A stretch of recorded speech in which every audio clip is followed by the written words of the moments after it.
In this video, we're going to look at setting up key switches in an instrument to switch, in this case, between a Rhodes being layered with one pad or being layered with another pad. So I've got 3 factory instruments loaded up here. Here's Rhodes on its own. And here's one of the pad presets that blends nicely with it. They're all set to the same MIDI channel, so they can all be triggered from the keyboard at once. And here's an alternate pad. So my goal is to set up this one instrument in a way that I can switch between these. So I'm going to start by going into Peaceful Forest, the first pad, and in the group editor, we have our 2 groups here. And instead of copying and pasting, I'm going to export these groups. So let's go to Export Edited Group, and I've set up a folder here to house these groups so that I can then retrieve them. And I'm going to take off the extension since it'll be added back in just by virtue of saving this. So that's Fragile and a Bird is the second group that's used. And Export Group, there's the first one we just saved. And there we go. So let's start with just this one. I'm going to close this up and go into our Rhodes Ballad sound and go to the group editor. And we have 2 groups right now. One is a release sample.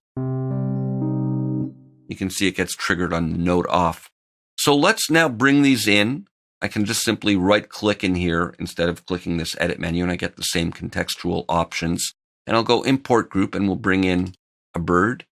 And now I'll use that menu, bring that in, and we've got Fragile. So now they're going to all sound together. And that's fine. But I want to set this up to be triggered via a key switch. So I'm going to select this group, and we have group start options here. So I'm going to click there, and always is the default, meaning that whenever I hit a note, it's always going to be triggered. But instead, I want this group to be triggered by a specific key. So I'm going to go start on key, and we can map it. We see a little red note here indicating that this is now a key switch. And I'm going to drop it down maybe another octave. Go to C-1. And there's the range that we can set. And I just want this one note to act as the trigger. Went down a little too low there. There we go. So there we see the one trigger. Now let's select the next group and set that up to the same key switch note so that they're both triggered with the same key switch trigger. There we go. We still have that one key switch. Now let's go to here and bring in our next samples. So I'm going to go to Liberty Valance into the edit mode in the group editor, and there are 2 pads. And we'll start by exporting the first one, Bright Pad High. And again, we don't need the extension since it's added by the save function. And Bright Pad Syncs tab. I'll right click here this time to export it. And now, once they're exported, they'll be available to be imported in here. So from here, I'll import group. And again, just to reiterate, these are one at a time for exporting and importing. There's that one. And now I'll right click here to import the next one. There are 2 new groups. So let's select this. And again, the group start, instead of always, we're going to go on key and we'll assign it to a different key switch note. Maybe we'll go to D. Good. And now let's go to our last group. Same thing. Start on key, and we'll set it to the same key switch note, which is D-1. And now I can use these key switches to trigger.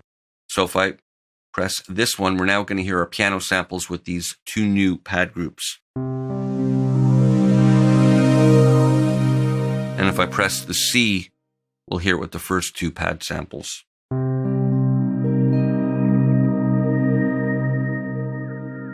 So now what we need to do is set up another key switch note if we want to get just the Rhodes alone. So I'm going to create an empty group here, and I can just call it dummy group. It's not really going to do anything. It's just going to act as kind of a silence in order to silence the other ones. So for this, I'm going to set this up also on a key, and I'll set this to maybe the B below it. So now when I press this one, I'll get just the Rhodes again. And then first 2. and you can see them being triggered here, and then the next set. So again, just to reiterate, the Rhodes samples are always being triggered, and then these two are being triggered with one key switch, these two with another, and this silences the pads that are being triggered, and we hear just the Rhodes again. So that's a simple idea on how you can set up some key switches to customize grouping together some different sounds from different instruments. And as always, don't forget to then save as so you can recall your instrument.